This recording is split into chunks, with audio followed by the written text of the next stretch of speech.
Oi, pessoal, tudo bem com vocês? Meu nome é Juliana Fiorese, sejam todos bem-vindos ao meu canal. E o vídeo de hoje é mais um diário de leitura do livro Os Miseráveis para o projeto de leitura conjunta que eu tenho feito aqui no canal.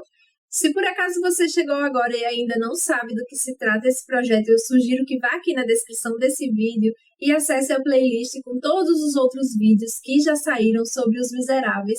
E o primeiro vídeo, inclusive, é explicando como tudo tem funcionado por aqui.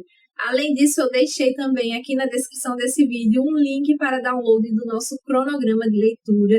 E nesse cronograma tem todas as datas e todos os capítulos que nós leremos até o final do projeto em maio deste ano, né? Em maio de 2021. Então, sintam-se todos que ainda não fazem parte, sintam-se convidados a fazerem parte também dessa leitura que está sendo engrandecedora para todos nós. Lembrando que este não é um estudo aprofundado sobre a obra e nem tampouco são aulas sobre esse livro. É mais uma troca de experiência literária e é exatamente isso que eu tenho feito aqui com estes diários de leitura. Eu venho aqui e compartilho com vocês as minhas percepções pessoais sobre essa obra e aí vocês comentam as percepções pessoais de vocês também e assim a gente vai fazendo essa troca. No vídeo de hoje nós vamos falar sobre dois capítulos do livro 7, o capítulo 4 e o capítulo 5. Então, se vocês ainda não leram nenhum desses capítulos, eu sugiro que parem o vídeo agora, terminem a leitura de vocês e depois voltem aqui, porque esse vídeo contém spoilers. Vamos lá?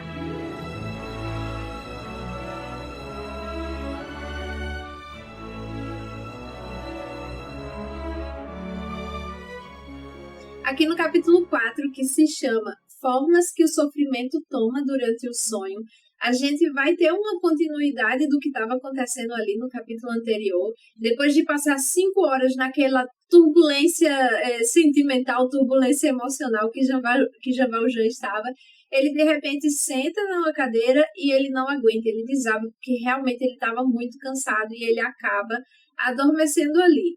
Nesse tempo em que ele adormece, ele vai sonhar com algumas coisas que, segundo o narrador, nada tem a ver com os acontecimentos anteriores, exceto por conta do sentido funesto desses sonhos. E aí eu precisei realmente parar, ler com calma tudo isso, porque a gente vai ter acesso a esses sonhos, devido ao fato de que Jean Valjean, depois que ele acorda, ele simplesmente escreve tudo aquilo que aconteceu no seu sonho. E aí eu realmente precisei parar, precisei analisar muito devagar para poder entender, porque para mim foi muito difícil tentar entender o máximo possível, assim, do significado do que estava aqui no texto, do significado das palavras e tudo mais. Realmente foi a parte que eu mais fiz anotações, eu não sei se dá para vocês verem daí, mas eu vou tentar contar para vocês todas essas percepções que eu tive, então lembrando que isso são percepções pessoais, e eu gostaria muito que vocês complementassem aqui todas essas análises, essas percepções, né, que vocês também tiveram sobre este capítulo, tá bom? Complementem aqui nos comentários, eu vou adorar ler a opinião de vocês, o que é que vocês interpretaram disso tudo. Então, o sonho começa da seguinte maneira. Jean Valjean diz: eu estava numa campina imensa e triste, onde não havia erva alguma. E aí a gente já começa a ter uma certa ambientação ali do sonho dele. Ele estava numa campina, ou seja, ele estava num campo, numa formação herbácea contínua, né, sem árvores. Só que essas campinas, elas são realmente formadas por ervas, mas aqui ele diz que não havia erva alguma. E isso dá aquela sensação de vazio, pelo menos foi isso que eu senti ao ler essa frase. Então, ele já estava com aquela sensação de vazio imenso, porque ele estava numa campina onde não havia erva alguma. Logo na sequência, ele começa dizendo: parecia-me que nem era dia e nem era noite, ou seja, parecia que o tempo ali naquele momento estava realmente parado. Ou seja, a gente já tem duas situações aqui. Ele estava se sentindo vazio, pelo menos é o que eu interpretei, e ele estava com aquela sensação de que o tempo não passava. E aí ele continua mais à frente. Caminhava ao lado de meu irmão, o irmão de meu tempo de infância, em quem, devo dizê-lo, não penso nunca. e do qual já me havia quase que esquecido por completo. Primeiro, em relação a essa infância, né? Ele tá ali num momento meio que desesperado, porque ele tá no vazio e ele não tá sentindo o tempo passar. E aí ele meio que se apega a uma lembrança da infância que está na presença do seu irmão. Então é como se fosse assim, ele busca de alguma maneira alguma segurança, né? Se ele está ali no momento da infância dele, ele é uma criança e querendo ou não, ele depende de outras pessoas para viver, para sobreviver.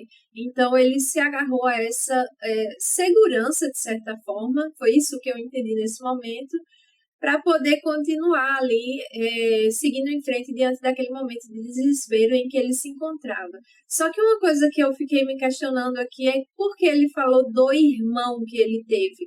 Porque, na verdade, se a gente voltar lá na página 142, nessa minha edição aqui, a gente vai ver que ele não tinha irmão, ele tinha, na verdade, uma irmã. Então, na página 142, vai dizer aqui que depois que a mãe de Jean Valjean morre e que seu pai morre também, ele ficou-lhe somente uma irmã mais velha, viúva, com 7 filhos, meninos e meninas.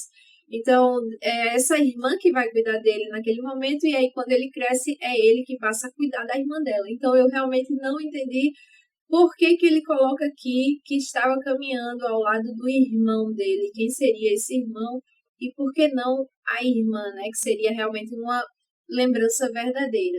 Então aí ficou uma dúvida na minha leitura. E aí eles iam andando e conversando nesse sonho, nesse campo aberto, e eles começaram a falar sobre uma vizinha que costumava trabalhar com a janela acesa e por isso eles começaram a sentir frio. E aí é que eu não entendi, eu vou ler esse parágrafo com vocês também. Conversávamos e nos encontramos com outras pessoas, né? Até então, no meu entendimento, ele estava no campo, caminhando com o irmão, e aí ele encontrou algumas pessoas. Falamos de uma vizinha que tivemos e que, quando morava naquela rua, trabalhava com as janelas sempre abertas. Enquanto falávamos, sentíamos frio por causa dessa janela aberta. Mesmo que eles ainda estivessem passando por algumas ruas nesse momento da conversa, como é que eles podiam sentir frio por conta das janelas abertas da vizinha que estava ali trabalhando? E aí, quando ele fala que sente frio, eu lembrei do próprio quarto dele, que ele abriu, antes de adormecer, ele abriu ali todas as janelas e realmente estava fazendo muito frio. Não sei se isso foi uma sensação que ele teve no sonho, mas era uma sensação que estava vindo de fora por conta das janelas do seu próprio quarto. Mas aí até agora a gente tem essa sensação de frio, sensação de vazio e a sensação de que o tempo não está passando. E aí ele continua caminhando, vai dizer que naquela planície não havia árvore nenhuma, ou seja, que ele já volta para a planície novamente, né? Que não tinha árvore nenhuma. E aí ele começa a dizer que viu um homem e ele faz a seguinte descrição desse homem. Ele estava completamente nu, era cor de cinza e montava um cavalo cor de terra. O homem não tinha cabelo algum, viam-se-lhe o crânio e as veias que o envolviam. Então, ele vai dizer que ele vai relatar aqui que ele encontra um homem que não tem característica alguma e que ele conseguia enxergar além da pele, né? Ele conseguia enxergar, inclusive, as veias, conseguia enxergar o crânio daquele ser, né? Daquele homem. E aí ele passa sem dizer nenhuma palavra. E mais na frente, o irmão dele vai dizer o seguinte: andemos por aquela valeta.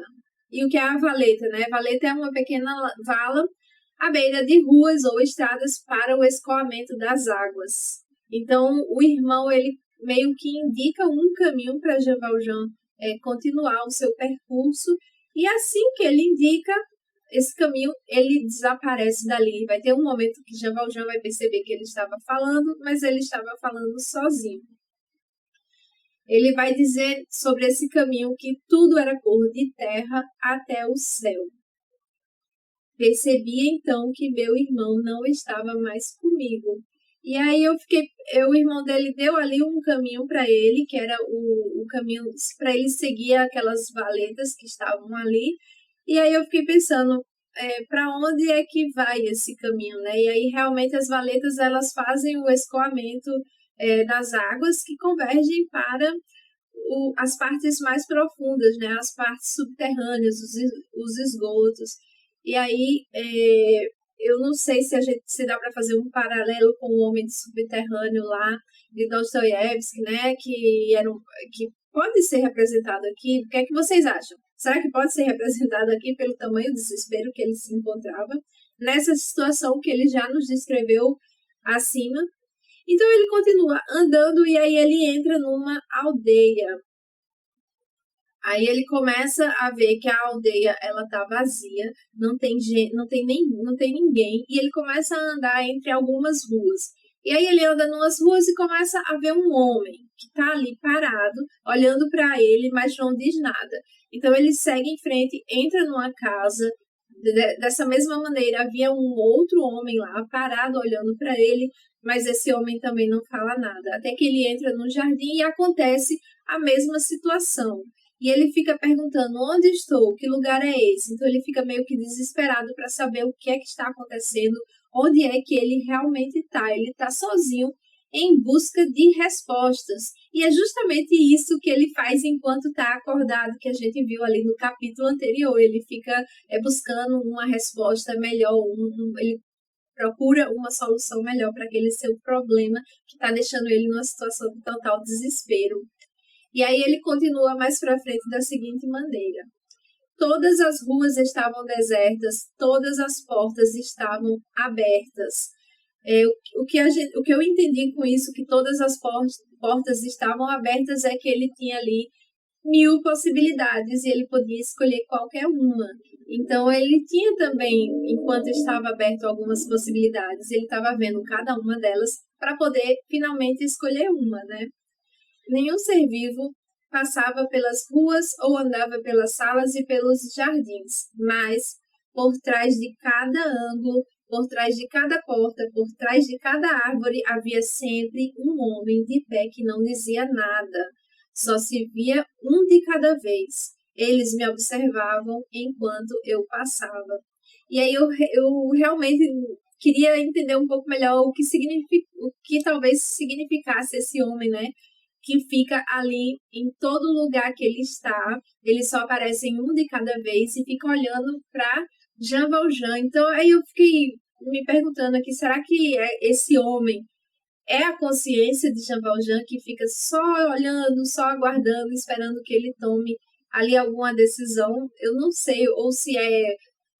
Não sei, eu imaginei que fosse a consciência dele, mas assim, é só um sonho e aqui são as minhas interpretações, né? O que é que vocês acham? Quem vocês acham que é esse homem que fica sempre ali calado, observando, como se estivesse esperando alguma coisa de Jean Valjean, né? Como se estivesse esperando ele tomar alguma decisão. Então eu só consegui pensar sobre isso. E aí ele disse aqui mais para frente que ele saí da cidade e pus-me a andar pelos campos. Será que ele tinha tomado alguma decisão ali? Porque ele resolve não ficar ali naquela cidade e ele volta para os campos. Então eu achei que isso foi uma certa tomada de decisão, porque ele estava ali naquela pequena aldeia, que depois ele percebe que é uma cidade, e aí ele não encontra respostas e aí ele sai da cidade, ele toma essa resolução de sair da cidade. Depois que ele sai da cidade e entra nos campos, ele olha para trás e ele vê uma multidão de pessoas que estão indo ao seu encontro. Essas pessoas, elas não estão andando apressadamente, mas de qualquer forma elas conseguem andar mais rápido do que o próprio Jean Valjean, e aí quando elas chegam nele, elas ficam ao redor dele, né? E aí vai dizer aqui, ele vai dizer o seguinte: reconheci todos os homens que havia visto pela cidade, tinham cabeças esquisitas. No instante, essa multidão me alcançou e me rodeou. O rosto desses homens era cor de terra. Mais uma vez, esses homens eles não tinham características físicas, eles não eram reconhecíveis, eles eram todos cor de terra. Pelo menos é isso que eu estou entendendo até o momento. Eles não tinham nenhuma identificação que definisse quem é quem ali, mas de qualquer maneira, Jean Valjean ele reconhece todos eles, que eram justamente aqueles homens que estavam observando ele ali, né? Então ele fica meio que encurralado diante de todas essas pessoas. E aí o primeiro homem que ele encontrou quando ele chega ali na cidade vai fazer a seguinte pergunta para ele: para onde vai? Não sabe que há muito tempo está morto? E aí, eu não sei se esse sentimento de estar morto era o sentimento de estar nas galés, porque a pessoa meio que perde a vida, né, quando entra num lugar desses. E aí ele abre a boca para responder, só que ele percebe que ele está novamente sozinho, então não tem ninguém ali perto dele. E é nesse momento que ele acorda, ele começa a escutar um barulho, e aí ele vai na janela, olha para a janela e lá fora vê duas luzes. E aí ele tá meio atordoado ali, ele diz algo do tipo, nossa, agora é essa, as estrelas não estão mais no céu, as estrelas agora estão na terra. Mas aí chega um pouquinho mais perto e ele percebe que é um tilbury e um cavalo branco. E ele ainda se questiona, o que é que essas pessoas estão fazendo 5 horas da manhã, andando por aí? Alguma coisa desse tipo, até que alguém bate na sua porta, é a porteira que cuida ali da portaria, né, de onde ele mora, e ela vai avisar para ele que o Tilbury que ele havia alugado chegou ali. Ele não lembra de ter alugado isso, aí a porteira fala, é do senhor Scalflair. Ele estremece quando escuta esse nome, mas não entende, e aí a porteira pergunta, o que é que eu digo para ele? Aí Jean Valjean responde que em breve vai descer. E aí a gente vai ficar sabendo que até esse momento ele ainda não tinha tomado nenhuma decisão, mas ele afirma que vai descer. E assim a gente termina esse primeiro capítulo da meta de hoje. Aqui no capítulo 5, que se chama Imprevistos, a gente vai ver que um homem saiu ali da cidadezinha de Montreuil-sur-Mer, estava indo em direção a Arras, muito velozmente, sem pensar em nada, ele só estava seguindo em frente, e a gente logo vai saber, obviamente, que este homem é Jean Valjean. Então ele está ali imerso ainda nos seus pensamentos. A verdade é que ele realmente não queria ir para Arras, para o julgamento, mas ele estava ali a toda velocidade em direção à cidade onde ia acontecer esse julgamento. E aí ele vai correndo com tanta pressa que ele bate sem querer numa mala posta, que era tipo uns correios ali da época, e uma das suas rodas do Tilbury, ela fica meio que quebrada, mas ele não se importa, ele nem para, e ele segue em frente, andando ali 5 léguas, até que ele para na primeira parada que ele tinha que parar mesmo, para alimentar o cavalo, para ele descansar um pouco e assim seguir viagem.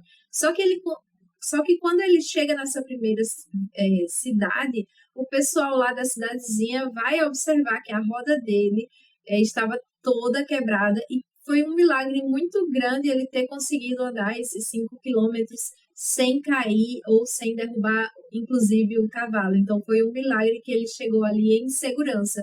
E aí, Jean Valjean, que agora vai ser chamado aqui nesse capítulo como Madeleine, porque ninguém até então sabe que ele é Jean Valjean, só nós que sabemos disso, nós leitores. Então, a gente vai falar de Madeleine aqui, tá bom, gente? Para não confundir aí os nomes e os momentos em que eles são revelados ou não.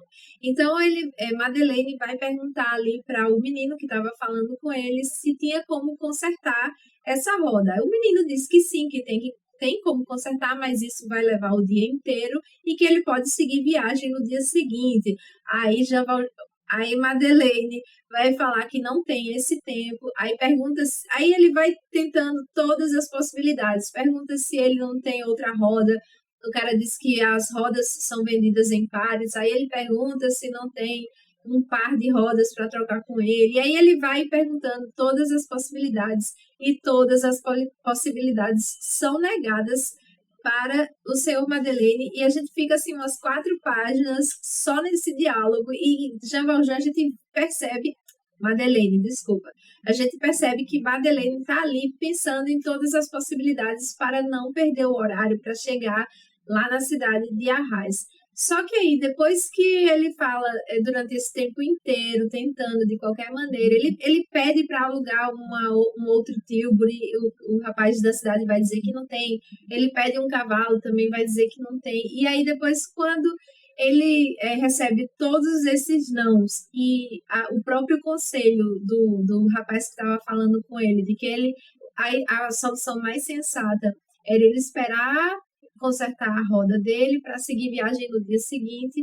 Ele meio que fica aliviado e, de certa maneira, ele fica muito contente com aquilo, porque ele começa a dizer que a providência que tinha feito tudo isso para ele não chegar em tempo de assistir o julgamento em Arrás, né? E aí vai ter uma frase que vai demonstrar muito o que ele sentiu nesse exato momento, quando ele via ali que todas as possibilidades de chegar naquela cidade tinham caído por água abaixo. Ele vai dizer o seguinte, o narrador vai dizer: respirou livre e profundamente pela primeira vez desde a visita de Javert. Teve a impressão de que a mão de ferro que lhe apertava o coração havia mais de 20 horas o deixara, por fim, em liberdade. Então, olha a angústia que ele estava sentindo desde que ele se encontrou com Javert até aquele momento, né? Ele tinha essa sensação de que uma mão de ferro estava espremendo o seu coração, e só diante dessa situação aqui, depois de muito tempo de sofrimento, né? Por que não? Ele conseguiu respirar livremente, porque no fundo a gente sabe que ele realmente não queria ir para Arrás. Mas aí, como ficou aquele burburinho ali, várias pessoas se juntaram ao redor para escutar o que estava acontecendo, que são os famosos curiosos. Ele vai até dizer uma frase engraçada aqui sobre isso, que diz o seguinte: sempre há alguém disposto a se fazer de espectador. E aí, nisso, enquanto estava rolando essa conversa, um menininho, um pequenininho, ele escuta e aí ele sai correndo e vai em direção a uma senhora que tinha lá na cidade. Ele sai puxando a senhora para perto de Jean Valjean, para perto de Madeleine. E aí, essa senhora, ela tinha um tilbury, uma espécie de carrinho que ele poderia usar para seguir viagem.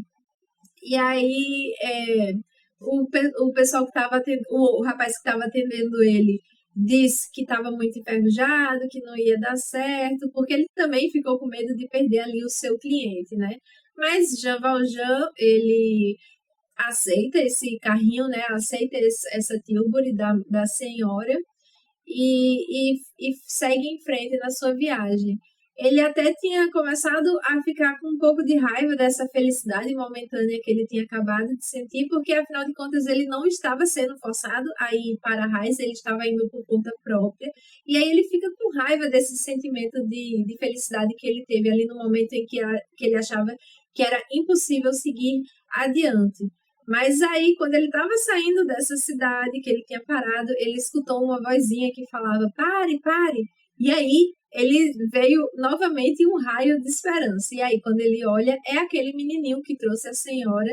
E aí, ele vai dizer assim para o senhor Madeleine: Senhor, fui eu que trouxe aquela senhora e arranjei esse tilbury para você. E com isso, eu não ganhei nada. E Jean Valjean, pela primeira vez, ele olhou com raiva para aquele menino e disse que não ia dar nenhuma moeda para ele. Logo o senhor Madeleine, que tinha esse costume de sempre distribuir moedas para todo mundo. Então, olha como ele estava afetado, como ele estava sentido e como ele estava modificado nesse momento, né? Que ele estava ali numa luta interna. E aí, o senhor Madeleine sai e segue viagem. Ele vai fazer uma segunda parada. Nesse local, a mulher lá da estalagem, a mulher do albergue que recebe ele, enfim, do local que recebe ele, ela oferece para Madeleine um pedaço de pão para ele quebrar aquele jejum. E aí ele até fala assim: realmente faz muito tempo que eu não como nada, deve ser esse o problema. Aí ele começa a comer o pão, ele dá uma primeira mordida ali, e aí ele deixa de lado, não toca mais, e inclusive ele vai falar que esse pão está com um sabor muito amargo. E é assim que ele segue viagem, né? Ele já tinha passado ali por 2 paradas e ele estava meio que atrasado por conta de toda aquela conversa que ele teve na primeira parada, e ele segue viagem apressadamente também. E aí, nesse caminho, enquanto ele está viajando, eu achei interessante um parágrafo gigantesco aqui, em que Victor Hugo vai traçar um paralelo entre a estrada de uma viagem e a estrada da vida. E eu achei tão bonito que eu não poderia deixar de compartilhar e de deixar registrado aqui nesse vídeo também. Está na página 360 e diz o seguinte: que fez durante todo esse trajeto, em que pensava, como de manhã olhava as árvores passarem, os tetos de como, os campos cultivados e os diferentes aspectos da paisagem que se desloca a cada volta do caminho. Essa é uma forma de contemplação que muitas vezes satisfaz a alma, dispensando-a de pensar. Ver 1001 objetos pela primeira e última vez. O que pode haver de mais profundo e melancólico? Viajar é o mesmo que nascer e morrer a cada instante. Talvez, no mais íntimo de seu espírito, comparasse aqueles horizontes sempre renovados à existência humana. Todas as coisas da vida fogem constantemente de nossos olhos. As sombras e a luz se alternam. Depois de um clarão, um eclipse. Olha-se, apressa-se, estende-se a mão para agarrar o que passa. Cada novo acontecimento é uma volta na estrada e, de repente, chega-se à velhice. Sente-se como que um abalo, tudo fica negro. Divisa-se uma porta obscura e o sombrio cavalo da vida para. E logo, no meio das trevas, percebe-se alguém que, velado e desconhecido, o desatrela. E aí ele segue a sua viagem até que ele vai fazer uma outra parada, uma terceira parada. E aí quando ele chega nessa terceira cidade, o pessoal percebe lá que o cavalo dele está realmente muito cansado e que ele precisa descansar um pouco. Só que aí Senhor Madeleine, desculpa, Senhor Madeleine, ele percebe que ele está meio que atrasado, faltavam ainda 7, eu não lembro se são 7 horas ou 7 léguas para chegar em Arraias, e ele meio que fica desesperado assim, e o rapaz que atendeu ele nesse momento aqui sugere que ele volte para uma cidade anterior e aí faça a troca do cavalo para poder seguir em frente, porque além de todo esse atraso que ele teve, a estrada que ele tinha calculado para chegar lá na hora certa, ela estava com alguns problemas e aí ele ia ter que pegar um percurso muito maior, pelo menos umas 2 léguas, se eu não me engano, a mais do que ele faria no percurso anterior. Então ele tem mais aí esse imprevisto e de qualquer maneira ele pega o cavalo, pega tipo outro Tilbury. Gente, eu tô falando Tilbury, mas são vários nomes que ele vai dizendo aqui para essas carrocinhas aí que usavam, né? Mas aí ele, que é uma carrocinha menor, assim, que ele usa, esqueci o nome agora, mas aí ele pega essa carrocinha e aí vai um menino também guiando o cavalo. E aí ele sai correndo na maior velocidade para tentar chegar logo em Arras.